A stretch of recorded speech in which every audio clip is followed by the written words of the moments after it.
Hey, what's up, everybody? My name is Jared. We're Retro Gaming Pandemic. Definitely plug in the YouTube channel. Check us out, Retro Gaming Pandemic on YouTube. We're releasing weekly videos all about 80s, 90s, nostalgia, retro video games, toys, pop culture, music, everything. It's a lot of fun.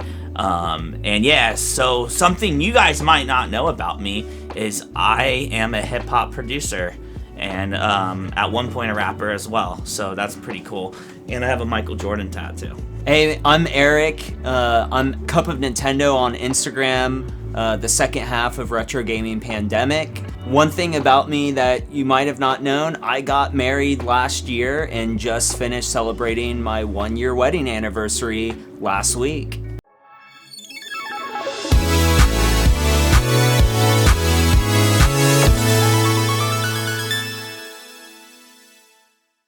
That was your interesting fact, Eric.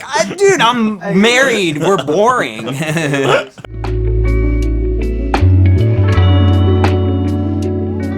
What got us into gaming as kids? I would say definitely just being a rambunctious, wild boys, and our parents needing to calm us down and shut us up. So I remember for our 5th or 6th birthday, our first actual console that was purchased was a Nintendo 64, and we had a Chuck E. Cheese birthday party. And Eric, if I remember correctly, Dad actually bought us the 64. We opened it up and played it, and then he wrapped it back up and gave it to us again during the Chuck E. Cheese birthday party. And I think part of that is because we just bugged the crap out of him. Yeah, I could definitely see us being nags about wanting to get our gifts early. So yeah, I mean, for us getting into gaming, it was just one of those things. I think everyone in the neighborhood was getting consoles and getting systems, and we can't be left behind. And Dad was fortunate enough to get us a Nintendo 64, and we got a Game Boy as well as Super Mario Land. Yep. Too, and yeah, I think one of the other things too is our parents just got tired of driving us to the arcade and going to the mall. So I mean, home consoles just make so much sense. Yeah, and our parents were lucky enough to be blessed with 2 kids at the same time, and so We're games. Twins. Yeah, if you didn't know this, we're twin brothers. So video games is kind of that thing where you could turn on the TV, turn on the console, and you would get some free time away from children while they just sat there and, played Super Mario 64 for hours.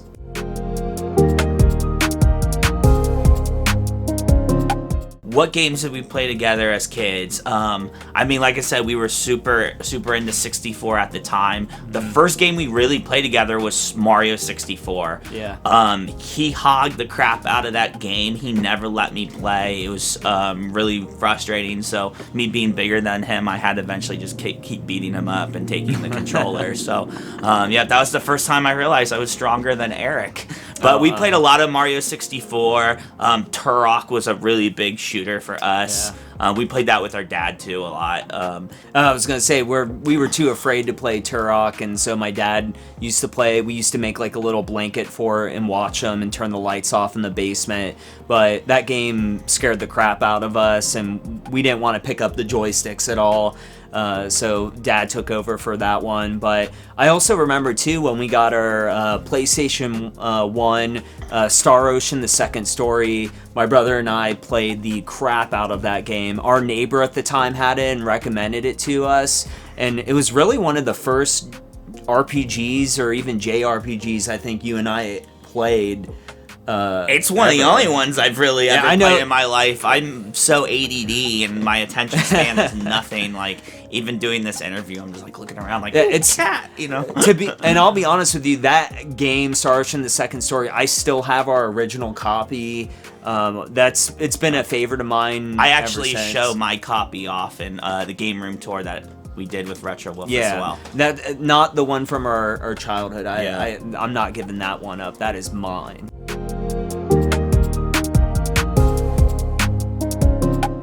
Tell us about some times both Eric and I got in fights over video games.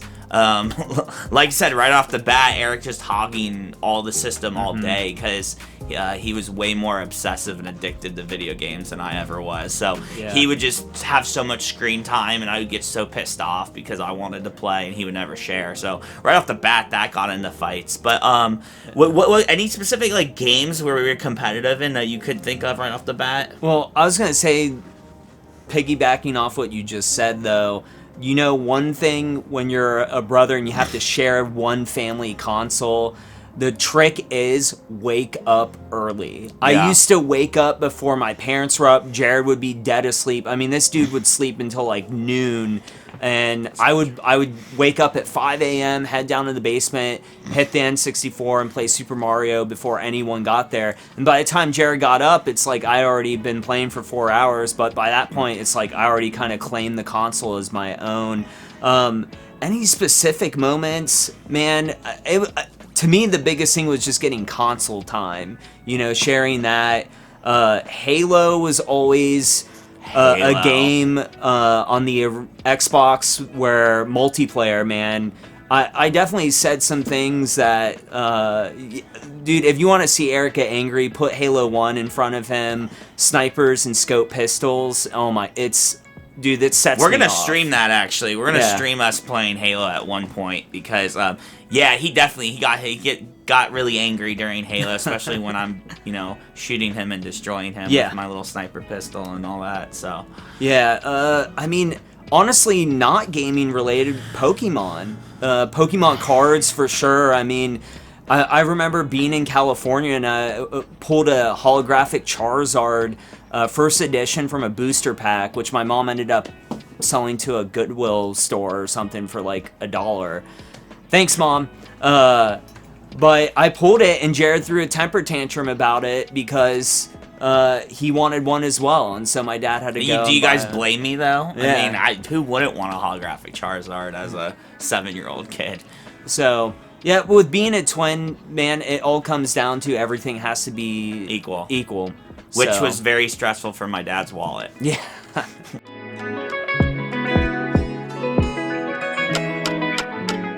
So how has video games shaped our relationship as brothers? You know what?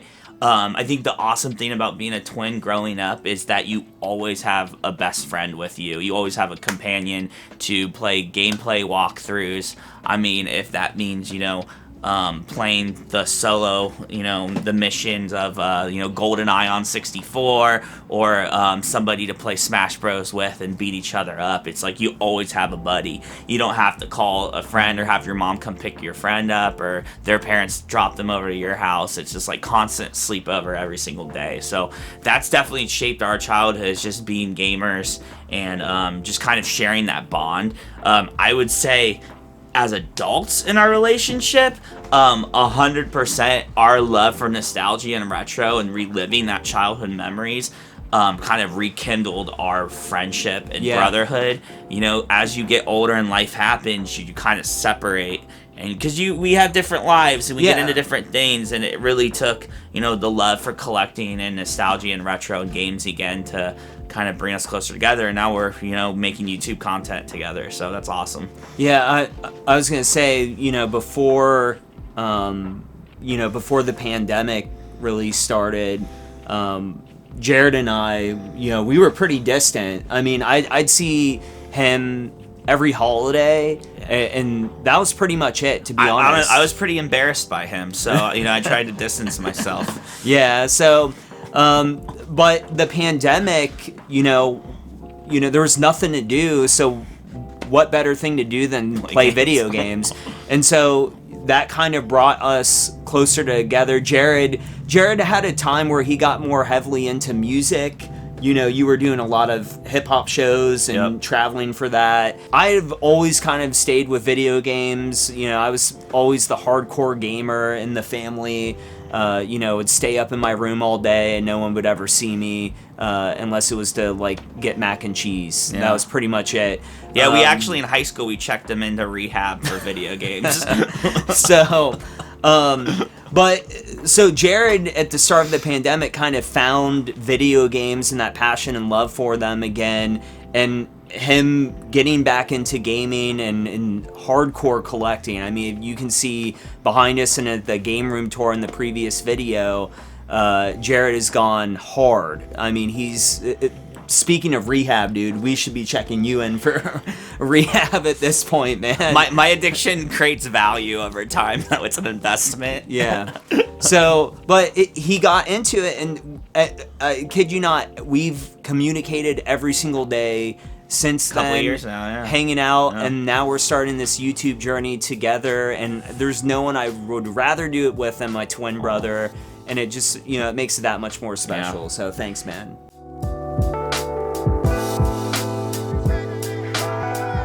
So what is my favorite gaming memory? I would say definitely all of the sleepover LAN parties, specifically going to our buddy Jake's basement, like sleepovers. We would go to this our buddy's house. He always had all the latest games, all the latest consoles, everything. His mom would buy a bunch of DVDs and stuff too, so he had all the movies, all the snacks, all the chocolate chip cookies, and always all the dogs. So it was cool, and Nerf guns and everything. So my favorite gaming memory was going to his house for sleepovers. Specifically, I think about kind of our older teen years going into like PlayStation 2 days.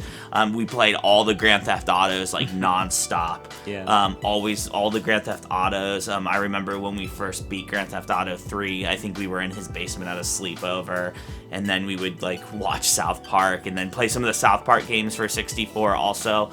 I really, we would play the one where you throw, pea snowballs at people and kill turkeys and stuff. So yeah, that was always fun, man. Those sleepovers was always really awesome. Yeah. You and a couple buddies just kind of going over and just playing games all freaking night, and like eating all the junk food and like passing out, waking up and eating cinnamon rolls and going back to it. Yeah, I was gonna say too, Halo LAN parties as well, where everyone would bring over their CRT TVs, consoles and controllers. I mean, the link cables. Link them all up and everything, and you would game till 5, 6 in the morning. I even remember, playing like StarCraft. I remember my mom woke up to like take my grandma to the airport, and I was still up playing StarCraft with you guys. So yeah, it just, today everything's online, multiplayer. No one gets together anymore and just games. And to me, back when we were kids, Jared, that was some of the most fondest memories, is everyone getting together and sharing that experience together in person. And for anyone who's ever said, gaming creates antisocial people, come to a Halo LAN party. If you want to see people socializing and building friendships, go to any gamer's house on a Friday night as a kid. I mean, literally pizzas, buddies, Mario. I mean, it's great. It was great. Yeah, and if there's anything, if you can finish a game of Street Fighter and not hate each other afterwards, then you're really doing something right. And to me, that just goes to show that gamers, we really are social people, and we build meaningful connections. The fact that we can play a game so competitive and not hate each other afterwards. No, we still hated you.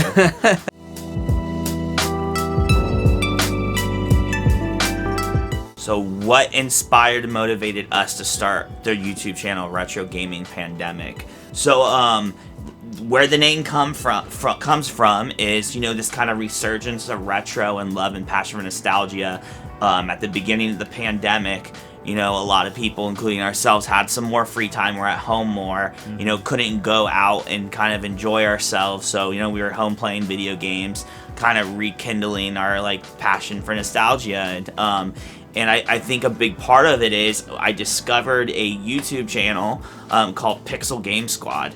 And shout out to those brothers, man. We literally love those guys so much.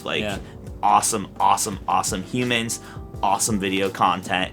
So I discovered them, and I started seeing their videos, and watching them, I love Riff's personality and how he edits and shoots. And I was like, you know what? We got this thing, Retro Gaming Pandemic, that I just kind of thought of. You know, video games taking over the world kind of situation. And I was like, let's start maybe thinking about some content ideas together. Us being twin brothers too. Yeah, I thought it was a really interesting concept. And honestly, our channel is so new because we just launched it. But this was, you know, a year and a half, 2 years in the making. But also, we went to Southeast Game Exchange 2021 about a month or so ago, and that was the true sense of motivation for us. Like, being at the convention, meeting people like Retro Wolf and Pixel Game Squad and all of the Russ Lyman and all these new friends, NES Addict. I mean, the list goes on and on. Like, you guys inspired and motivated us to start making videos, and dude, this is dedicated to you guys, man. Yeah. We really are thankful. Yeah, it's been a year and a half in the making, or some would say procrastinating for a year and a half. That's definitely procrastinating. Is definitely the word. Meeting all the awesome people at Siege this year and just building those friendships. I mean, seriously, you know, we got a ton of pickups. If you've watched our first video, you saw half of them. Actually, not even half. We had to cut a lot of footage. But the best pickup were the friendships we made with people like Retro Wolf 88, Pixel Game Squad, the list goes on and on, NES Addict, Complex, so on and so forth. And when we left there, you know, we were like, wow, we've met all these people. We see all the work that they're doing. I mean, guys, Retro Wolf, they work. I mean, they work every day, every second. It's insane. Just shooting this interview, man, has been overwhelming. On top of other full-time jobs and being husbands and being fathers and whatever, like, you know, they still come home and, like, make content because it makes us all feel good as an audience. It makes yourself feel good as a content creator. Yeah. And we love showing off our really cool stuff. Yeah, and for me, you know, I had a wedding during the pandemic. It was 2 years planning. We were engaged for 2 years, and you know, obviously no one can expect that's going to happen, and we had to sacrifice a lot, and it was one of the most stressful times I've ever been through. And Pixel Game Squad, NES Pursuit, they gave my wife and I an escape. When we would finish work and we would be arguing with people, crying because of, you know, what's going on with the world and things we have to give up for our wedding, we would just escape by watching YouTube and watching NES Pursuit episodes. And it just gave us that 20 minutes of where we weren't thinking about reality. And so when Jared and I started talking about this idea of doing a YouTube channel, we really loved the fact that we might be able to do what Pixel Game Squad helped my wife and I get through during the pandemic, and we might be able to give people a chance to just get away from reality, escape, and not think about that, and just maybe, you know, relive their childhoods a little bit and remember what the good times were like and something positive in their life. That was beautiful, Eric. I'm a beautiful person. Very touching.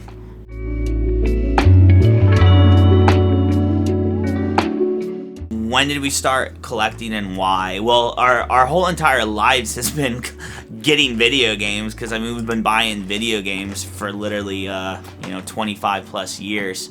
The thing is, you know, gosh, don't you wish you could go back in time, and when your parents bought you a 64 game, they also bought themselves a 64 game and kept it sealed in the box. Oh man, so we could later go get graded and sell for $1 million. Yeah. But my true kind of like obsessive collecting started about 2 years ago or so. And the reason why I started collecting was a big part of it was discovering some of these YouTube channels, starting to kind of get back into gaming because I kind of stopped making music for a while. I needed to free up some time. And seeing all this kind of nostalgia from the 80s and 90s that I grew up with made me really happy and brought me happiness. So, you know, going hunting and going to flea markets and thrift stores and things and finding stuff that I remember having as a kid, it brought me back to a really good simple time. And I think in the world, especially now, it's so complex. Everyone makes things so freaking complicated for no reason. It's like, dude, just if everyone would just shut up, sit on a couch, and play some Nintendo, the world would be a better place. Yeah, I agree with that.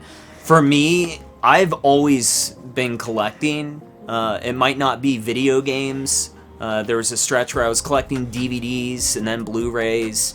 And before Jared and I really got into our channel, I was collecting anime figures. My wife and I share a passion and love for anime, and before the pandemic, we used to go to conventions every few months, and we would purchase anime figures and all kinds of stuff at cons. And I'm so happy to see now that cons are coming back, because it's one of the most fun times you'll ever have. And if you've never been to a convention, I highly recommend you go to one at some point.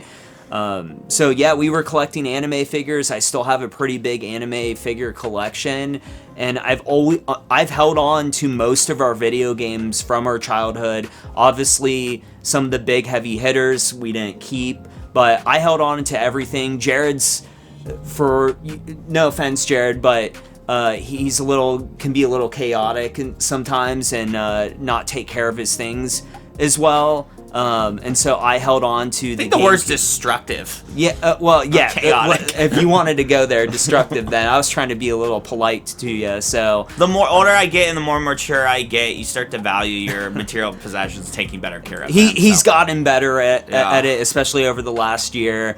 But I held on to our child GameCube and our entire collection. And when Jared started his collection over again, I actually gave that to him. Now, at the time, I didn't know what GameCube prices were going for. And then I saw a Retro Wolf 88 video, and I was like, oh, man, what did I just do? And so I hit Jared up. I was like, hey, man, you gotta give me something in return here. So, he gave me my N64 I have now, and a couple games and stuff. And Super Mario 64. And Super Mario. Literally, This is the first game that Jared and I played together. So, yep. So I've always been collecting. It just sometimes it wasn't video games, but over the last year, I've definitely been hitting it hard with amiibo figures and Switch games.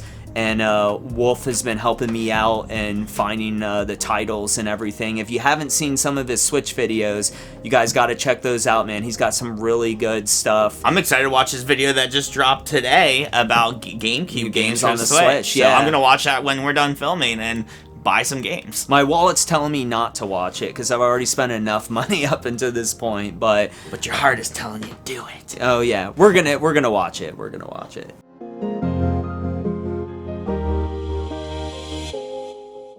So what is my favorite thing in my collection? And video game wise, man, I love my copy of Earthbound. Let's be real. To have a copy of Earthbound is super important to me because it's an amazing RPG, but it's also just such a cool storyline, and the Mother franchise is probably one of my top favorites. But favorite thing in the collection is as far as everything. I'm a huge Simpsons collector, and I was gifted this present by the owner of a retro toy store in town called Big Fun in Columbus, Ohio. If you're ever in Columbus, Ohio, go to Big Fun. You have to go to Big Fun. But the owner, Amazing Jason, place. knows how much I love The Simpsons, and he gifted me this Homer Simpson picture that's signed by Dan Costolenta, who's the voice actor of Homer Simpson. So to have an autographed Homer picture as a gift, as a big Simpsons fan, this is everything to me. This is my favorite piece of my collection. That's awesome. I got two favorite things in my collection. I'm not going to pick between the two, and I'll tell you why. So the first thing, my wife, for our anniversary, got me the Super Mario Odyssey 3-pack amiibo figures. So it's Peach, Mario, and Bowser, and their wedding tuxedos. If you haven't played Super Mario Odyssey, by the way, fantastic game. It's truthfully, I would argue it's the best Mario game of all time. So that's my favorite. One of my first favorite thing, just because my wife gave it to me on our anniversary, and I thought it was really special and meaningful. Plus, that amiibo 3-pack is expensive. When I saw how much she paid for it, I was like, that's ridiculous how much these amiibos are going for now. Second favorite thing was actually gifted to me from my brother. He got this Persona 5 Strikers cloth banner. I believe it's from GameStop. It's huge, though. It's huge. I mean, it would cover your entire wall. I actually don't have it hanging up right now, Jared. Sorry about that. I'm trying to figure out a space for it. Fortunately, my wife loves Persona 5 as well, so she's cool with pretty much wherever we throw it up. It's just right now we're horrible at decorating, so we might need Andrea to help us out with this one. So yeah, those two are my favorite, man. One for a gift from my wife and a gift from my twin bro. And honestly, yeah, you can't ask for anything better. Like, those are very special. Gifts are like the most special thing of a collection. Is actually having somebody be thoughtful enough to like give you something you really love. That's why we both chose gifts, actually. Yeah. Notice how Jared didn't mention that GameCube I gave him. That's his favorite. It was my game. Just saying. So touche.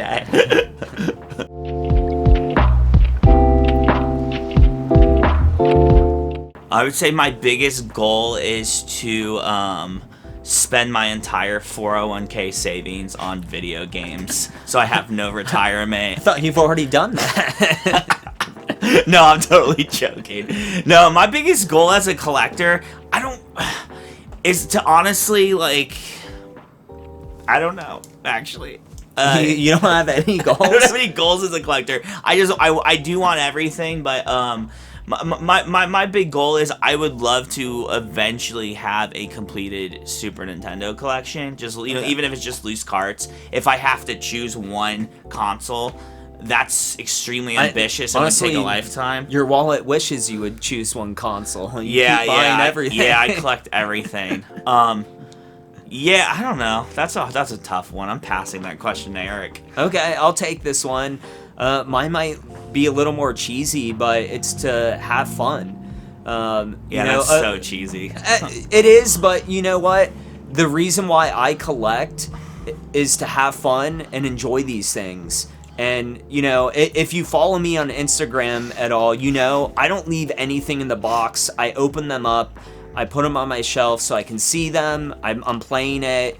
You know, I collect to play, I always say. Or a riff from Pixel Game Squad, he says collect to play and display. And that's kind of my motto with collecting. And to me, it's all comes back to having fun with it. Yeah. And the second it stops becoming fun, that's when I'm going to just get rid of my collection, give it to someone who would appreciate it, and move on with my life. But I don't foresee that happening. I have a blast going hunting, hanging out with my friends and my brother, going to stores, getting to meet new people like Retro Wolf at conventions. To me, this is what makes collecting, and that's what it comes down to, is just having fun with it.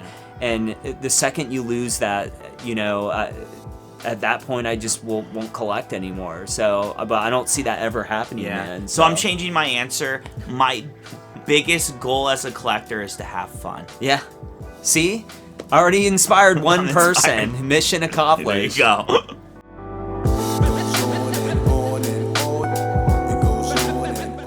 What is the holy grail item that I would want for my collection? I've already mentioned that I have Earthbound at least loose in cart. I would love to have Earthbound complete in box with all of the original scratch and sniff stickers, inserts, manuals, everything. I want it completely pristine. Like, I'm not good with grammar. I'm just gonna be quiet so you look like an idiot. Okay, one of those words. To have that Earthbound complete inbox with all the stickers and everything would be awesome. That would be a holy grail item for me. Yeah, I actually want a life-size Gabbo statue. Like a cardboard one? No, I want like a, you know, resin or something, metal. Oh. Yeah, I want Gabbo in my living room. Yeah, that's honestly my holy grail item. And if you pet his belly, he talks or something? He says like soft skin or something like that. Yeah. No, seriously, honestly, that would be a holy grail item. I don't really have a holy grail. I collect to play, man. I you know, to me, getting a sealed or graded game just doesn't hold any value to me. You know, I want to play the game. I want to have fun doing it. But if someone gave me a Gabbo statue, you know that's going on display. That's going to be my Yeah. prize possession. And if you could rub his stomach and he says soft skin, or I don't know if I ever Can I told ask you you. a question real quick? Happiness. Yeah, happiness. Would you ask your wife to leave the bed so you could actually cuddle with the statue? She might want to cuddle with it. She loves Gobbo just, if not more than me. Well, So hey, everyone watching in the YouTube comments, if you can either get Eric a life-size metal casted statue of Gobbo, or gift me a Earthbound complete in box with the stickers, we'll send you our addresses. And actually, on that subject of Gobbo, when we were at Siege, Gobbo was the one who, he blessed us, man. He had a ceremony. It was a religious ceremony where he christened us the Super Mario Brothers, the Super Mario Twins. And so, to me, that was... I'm Mario. And he called me Luigi, who's also my favorite Mario Brothers. I was very happy about that.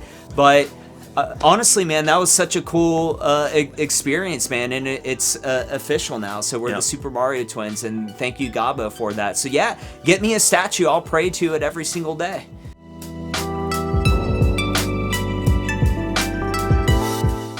What is my favorite console and why? I definitely, just because of the era, I really love the Super Nintendo. So that's my favorite console. The reason, I truly appreciate kind of those early and mid 90s kind of like 16-bit games. There's a lot of great beat 'em ups. I love side-scrolling beat 'em ups. So I mean, Super Nintendo has a crap load of them. So I would definitely say Super Nintendo. Also, like, I grew up watching a lot of cartoons and in like different types of 90s like television shows, and I feel like for the Super Nintendo they made a lot of video games based off some of this media and pop culture. So like Real Monsters, for example, we were just at a toy shop with Wolf, and I picked up some old 90s Real Monster toys, and you know, I have that game on Super Nintendo as well, so it like kind of complements the toys, and then there's the cartoon. So yeah, I would say Super Nintendo. That was a tough answer for you, man. Like, he's seriously, just before this was debating Genesis, Super Nintendo, and so I'm shocked you came down to a decision. So your game room, you have a little bit of everything, and I think your heart is in different directions. So, but I think I'm just gonna give everything away. You're 100% on Super Nintendo then? That's your final answer? Final answer. Okay. It's not like this is gonna be on YouTube or anything. Oh, it's for documentation. Yeah, it's going bigger than that, man. We're going to the movies, man. So, if you know me, you already know my answer to this one. I'm going with the Nintendo Switch. I think 20 years from now, we're gonna look back and it's gonna be a golden era of video gaming. The library, I know I've talked to Retro Wolf about this. The library of the Nintendo Switch is going to go down in history. I feel like if you like retro gamings, if you like indie games, it's perfect. The handheld, going. Honestly, I play mine handheld a lot. I'll go set up a hammock outside and play my Nintendo Switch outdoors, and it is the most relaxing time I can think of. Out there. And so I love my Switch. Even the Nintendo Switch Pro controller is one of the best comfortable controllers I've ever put my hands around. 100% second and that came out completely wrong, but I'm sure I'll get grilled in the comments for that statement. But yeah, the Pro controllers, it's super comfortable. I absolutely love using it, and the Switch, to me, the library is insane. The amount of indie games. I think the Switch gave a chance for those developers that weren't getting their work out there an opportunity to. And to me, that's one of the coolest things about the Switch, is the fact that you're not just seeing games from the large studios and everything. It's the guy in the basement of his parents' house developing a game. I mean, who would have seen a game like Stardew Valley happen if it weren't for the Switch? I mean, that game really gave, or the Switch really gave that developer a chance to really get a game out there and made a cult classic. So I'm going with the Switch. I think 20 years from now, I'll rewatch this video with you, Jared, and we'll be sitting here saying, like, yeah, man, that's up there in the conversation with the Super Nintendo for greatest consoles. Yeah, we're either going to say that or 20 years from now and be like, man, we talked a lot.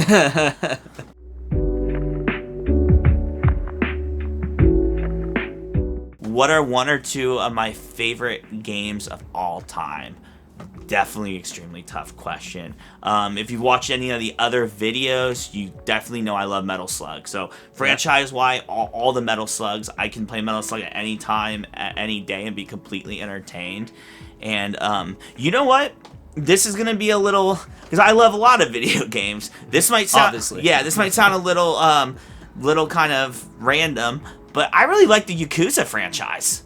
So I'm going to vote for Yakuza, actually, as one of my favorite. Yeah, all the games. I mean, it's also got that beat-em-up feel. The newest Yakuza, Like a Dragon, was my favorite game of the year. I have it for PS5, and it's turn-based style of combat. Yeah. The storyline, like Wolf and I have discussed before, is hilarious. It's such a creative game. There's all these side mini-games, too, that are fun. There's a kart racing side game. I don't know have you unlocked that yet, but yeah, it's great. So, yeah, I'm a Metal Slug and Yakuza. The RPG fan in me is loving that he picked a turn-based game. It's just one game, and I chose the franchise, which is more beat 'em up. So. Well, I'm actually going to answer the question and pick specific game titles. So, drill this guy in the comments if you want to. First game, Persona 5. I put 120, 140 hours into that game and still kind of rushed through the ending and didn't get everything, and I still haven't unlocked like the perfect ending that you can get, but that game I am obsessed with. I mean, to the point where it's got me, I don't collect pop figures at all. I'm collecting Persona 5 pops now because of that. I've watched the anime afterwards. I've been collecting anything Persona 5. I'm seriously obsessed with it. It's my favorite video game of all time. Atlas absolutely crushed it with that game. If you haven't played it, you need to. I know I just said you're going to put over 100 plus hours into it. It is worth it. The story is absolutely amazing. I promise you, you will not be let down by it. It's my favorite Japanese RPG of all time. It's my favorite game of all time. My second one, though, because I have to throw two out there, Star Wars Knights of the Old Republic for Xbox. That game is my favorite Xbox game of all time. It was such a great exclusive. The game, I mean, just, it's the first game I played where you can make decisions like that. And now I feel like all the games I play are decision-making based, like that. To me, Fallout, Skyrim, Mass Effect, I mean, you don't have those games if you don't have Knights of the Old Republic. And on top of that, it's a Star Wars game. So who doesn't love Star Wars? Well, there are people out there who don't like Star Wars, but they're dead to me. I love Star Wars, and that game, the fact that it allows you to either live your light side fantasies or your dark side fantasies. That's a really unique part of that game, which I really like, is that you truly can, based off your decisions, it alters your pathway of do you become from the light side or the dark side. So that's really cool. And guys, I know Retro Wolf right now is actually playing through it, so don't spoil the game for him. I want him to be completely surprised by the ending, because seriously, honestly, we answered a question about gaming memories in this video. That reveal was a gaming memory to me. Well, I was absolutely shocked by it and everything, and yeah, Knights of the Old Republic, man, it is up there for me. I've never played anything like it. I know they're doing a remaster. I'm a little nervous about it because I really don't want them to change much about it. I think they nailed it on the first go, and just give it to me as a port on the Switch. Really, just give it to me as a port on the Switch. You would make my day. I'd say an honorable mention is Hollow Knight, though. And the only reason I'm not saying Hollow Knight... Hey, he asked too. Well, To be honest, Yes, too. I'm midway through Hollow Knight right now. That's the only reason I'm not putting it in that conversation, because I haven't finished it yet. And I'm a firm believer, if you're calling it a favorite, you need to have finished the game in its entirety.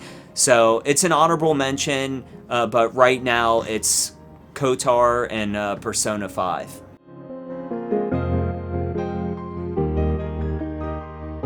So what are our favorite things about collecting video games and just gaming in general? For me personally, it's reliving a part of my childhood and a part of my life that was very simple, and it just, everything made sense, and you weren't kind of caught up in like all of the pressures and stresses of the world, whether it's paying bills or, you know, getting an education or going to a job, or even some relationships. I mean, it was a simple time being a kid in the 90s of like, you only worried about beating a video game and where your mom was going to order pizza that night. And I truly, sometimes with life being so stressful at times, it's nice to just go heads down. And I know Eric will just like grab a beer and like not talk to anyone for a weekend and just like, I'm gonna go complete this game. Yeah. I'm gonna play everything about this game and don't talk to me. So. Yeah. For me, it's the people. I said this in the video. I believe video games brings people together. Just our experience at Southeast Game Exchange, meeting all the awesome people, all the awesome gamers, all the awesome YouTubers, and leaving with serious friendships. I mean, the people we met there, I think since we've left, we've talked to every single day. Every day. And not just about video games, about life and all the stresses we go through, the ups and downs, everything. I mean, we really, you know, put our hearts out there. And I wouldn't have met those people if it weren't for video games. Yeah. And to me, you know, you could get awesome pickups, you could get awesome finds, you know, you can get CIB, sealed, whatever, but nothing beats the friendships that you make from video games. And it's nice to be around like-minded people and motivating and inspiring you to, especially as content creators, you know, creating videos, collaborating with other content creators like we're doing here, and collaborating with Retro Wolf. I mean, it's really awesome to have that opportunity, and it's all through our passion of gaming and passion for nostalgia of retro. And yeah, it's like with Eric said, it's those relationships you can build just from, you know, being a gamer. Hey, I just want to thank everybody for watching, and also thank our brother Retro Wolf for hosting us on his channel with this interview. We really do appreciate it. Yeah, thank you guys for watching. You can subscribe to our YouTube channel, RetroGamingPandemic. You can also follow us on Instagram. He's RetroGamingPandemic. I'm Cup of Nintendo. We'll leave the Instagram details and YouTube channel details in the description below. And if you have any questions for us or anything else you want to add, please drop them in the comments. Leave something for Jared and I. Come say hi to us. And yeah, if there's any collectors out there who want to gift me that Earthbound complete in box with all the stickers and everything, definitely, you know, comment below and I'll send you my address. Well, actually, I'll send you Eric's address in case somebody's crazy. Yeah, and if there are any welders out there, I'm definitely looking for that Gabo statue. So, you know, drop a comment with your information, and let's get hey Gabo, we'll need to get some waist measurements from you too. So